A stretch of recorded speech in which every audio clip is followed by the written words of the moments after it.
Welcome to the Learning Pines YouTube. We hope this video helps. In this video, I will show how to close your Chevy Equinox hood. First, make sure your hands and any tools are completely clear of the engine compartment.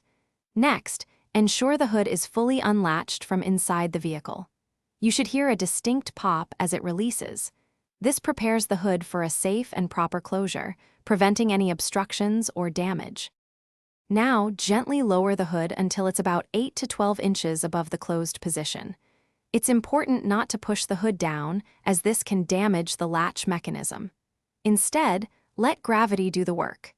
Make sure your hands are positioned on the front edge, ready to guide it down evenly. From that height of 8 to 12 inches, simply release the hood. Allow its own weight to drop and engage the primary latch. You should hear a clear, satisfying click as it secures into place. This method ensures the latch mechanism functions correctly and prevents unnecessary stress on the hood or its components.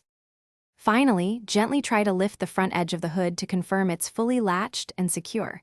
It should not lift up at all. Also, visually inspect the hood to ensure it sits flush with the surrounding body panels. Look for any gaps or unevenness, which could indicate it's not properly closed. A secure hood is crucial for safe driving. Thanks for watching.